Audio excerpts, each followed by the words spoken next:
నమస్తే సార్. నమస్తే అండి. సార్ చాలామందిని చూస్తుంటాము. కొంతమంది ఇప్పుడు ఫర్ ఎగ్జాంపుల్ 'షారుఖ్ ఖాన్' గారిని తీసుకుంటే చూడ్డానికి సన్నగా అనిపిస్తారు కానీ స్ట్రాంగ్‌గా ఉంటారు. 'సల్మాన్ ఖాన్' గారిని చూస్తే వాళ్ళు చూడగానే అమ్మో అనేటట్టు అట్లా బాడీ బిల్డర్‌లాగా అట్లా కనిపిస్తూ ఉంటారు. అసలు అలా ఉండడానికి ఇప్పుడు ఇద్దరిలో చూసుకుంటే స్ట్రాంగ్‌గా ఉంటారు, మజిల్స్ ఉంటాయి. ఒకరు అలా ఉండడానికి, ఒకరు ఇలా ఉండడానికి అసలు వాళ్ళ డైట్ అనేది ఏ విధంగా ఉంటుంది సార్? ఎటువంటి డైట్ తీసుకుంటే అలా ఉండొచ్చు? సో, దీంతో డైట్‌తో పాటు ఎక్సర్సైజ్ కూడా ఇంపార్టెంట్ అండి. సో, 'షారుఖ్ ఖాన్' మనం తీసుకుంటే బక్కగా ఉంటారు. కాకపోతే చాలా స్ట్రాంగ్ ఉంటారు. అవును. 'సల్మాన్ ఖాన్' కూడా స్ట్రాంగ్ ఉంటారు. కాకపోతే ఏంటంటే చాలా బల్కీగా మజిల్స్ అనేది బల్కీగా ఉంటాయి. సో, మనము హాలీవుడ్‌లోకి వెళ్ళినప్పుడు మనము 'బ్రూస్ లీ'ని తీసుకోండి. 'బ్రూస్ లీ' ఎలా ఉంటారు? బక్కగా ఉంటారు. కానీ చాలా స్ట్రాంగ్ ఉంటారు. సో, మన 'అర్నాల్డ్‌ని తీసుకున్నాను. ఆయన స్ట్రాంగ్ ఉంటారు. కాకపోతే బల్కీ ఉంటారనమాట. సో, చాలామంది మనం జిమ్‌లోకి వెళ్ళే వాళ్ళని చాలామందిని చూస్తే వాళ్ళకు కూడా అదే కోరికలు ఉంటాయి.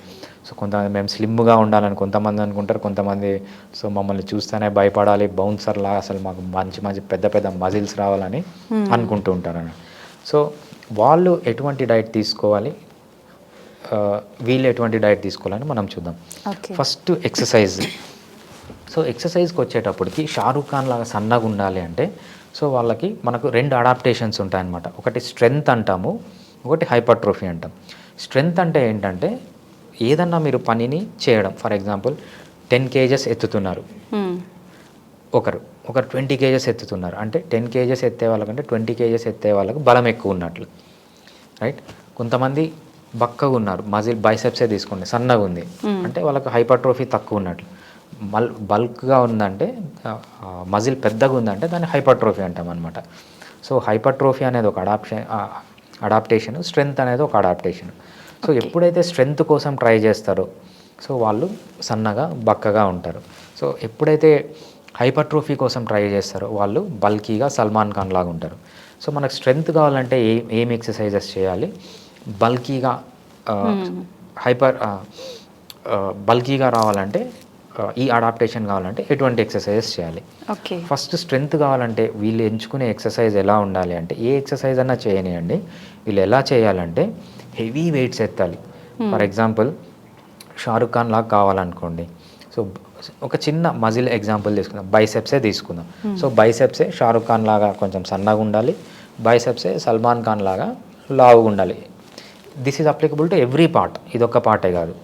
So, 'Shahrukh Khan' heavy weight, so 30 KGs ఎత్తారనుకోండి, 30 కేజెస్ ఎత్తి 30 కేజెస్ వెయిట్తో ప్రాక్టీస్ చేస్తే మజిల్ అనేది స్ట్రెంగ్త్ వస్తుంది.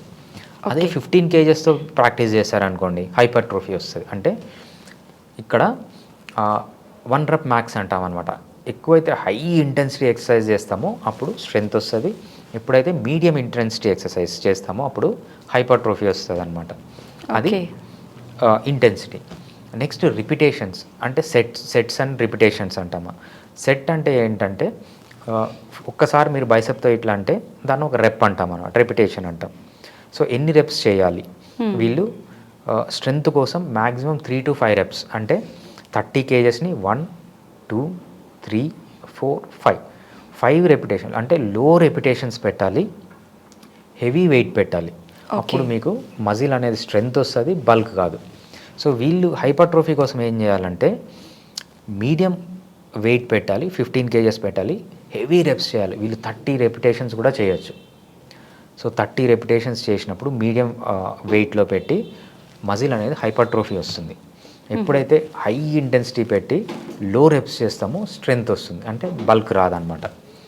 అది reps, number of reps. Number of sets, ఎన్ని సెట్స్ చేయాలి అంటే 1 to 2 సెట్స్ సరిపోతుంది మీకు స్ట్రెంగ్త్ కోసం. హైపర్ట్రోఫీ కోసం మీరు ఎన్ని సెట్స్ అన్నా చేయొచ్చు. 7 సెట్స్ చేయండి, 8 సెట్స్ చేయండి, 10 సెట్స్ చేయండి. సో, మనకు బల్క్ కావాలంటే medium intensity, high reps, high sets. మీకు స్ట్రెంగ్త్ కావాలి, బక్కగా ఉండాలంటే హై ఇంటెన్సిటీ, లో రెప్స్, లో సెట్స్ చేసినప్పుడు మనకు ఈ అడాప్టేషన్స్ అనేవి డెవలప్ అవుతాయి. సో, ఇది ఒక్క బైసెప్స్కే కాదు, ఏ పార్ట్ అన్నా. ఫర్ ఎగ్జాంపుల్ కొంతమంది ఏమంటారంటే నాకు బటక్స్ బాగా డెవలప్ కావాలి అనుకుంటారు. సో, ఆ బటక్స్ సంబంధించిన ఎక్సర్సైజ్ వీళ్ళు హైపర్ట్రోఫీకి సంబంధించినవి చేయొచ్చు. లేదు కాళ్ళు సన్నగా ఉండాలి, లేకపోతే చెస్ట్ సన్నగా ఉండాలి అనుకున్న వాళ్ళు ఈ స్ట్రెంగ్త్కి సంబంధించిన ఎక్సర్సైజ్ చేయొచ్చు. ఒకటే మనిషిలో కొన్ని పార్ట్స్ పెంచవచ్చు, కొన్ని పార్ట్స్ తగ్గియచ్చు, లేకపోతే ఓవరాల్గా తగ్గియచ్చు, ఓవరాల్గా పెంచవచ్చు. ఈ వేరియేషన్స్ మీరు మెయిన్గా గుర్తుపెట్టుకోవాల్సింది intensity, number of sets, number of reps. బక్కగా ఉండాలంటే హై ఇంటెన్సిటీ, లో రెప్స్, లో సెట్స్. బల్కీగా కావాలంటే medium intensity, high reps, high sets. దాంతోపాటు రెస్ట్, ఒక 2 రోజులు ఎక్సర్సైజ్కి మధ్యలో ఎంత రెస్ట్ తీసుకోవాలి. సో మీరు బక్కగా ఉండాలనుకుంటే ఎవ్రీడే ఎక్సర్సైజ్ చేయొచ్చు, నో ప్రాబ్లం. హైపర్ట్రోఫీ కావాలనుకున్నప్పుడు మాత్రం సో మీరు మంచిగా రెస్ట్ ఇవ్వాలి. మజిల్కి ఎంత మంచిగా రెస్ట్ ఇస్తే ఆ మజిల్లో అమైనో యాసిడ్స్ అంతా వెళ్ళి సో అక్కడ మనము బ్లడ్ వెజల్స్ అన్నీ డెవలప్ కావడానికి, మజిల్ పెరగడానికి, అక్కడికి వెళ్ళి ప్రోటీన్ అక్కడికి వెళ్ళడానికి అంతా టైం పడుతుంది. So minimum 48 hours to 72 hours rest ఇవ్వాలి 2 ఎక్సర్సైజుల మధ్యలో. ఎవరు హైపర్ట్రోఫీ కావాలనుకున్న వాళ్ళు. అదే స్ట్రెంత్ కావాలనుకున్న వాళ్ళు ఎవ్రీడే చేయొచ్చు, పొద్దున మధ్యాహ్నం కూడా చేయొచ్చు, ఏం ప్రాబ్లం లేదనమాట. సో ఈ విధంగా ఎక్సర్సైజ్లు అయితే ఈ విధంగా.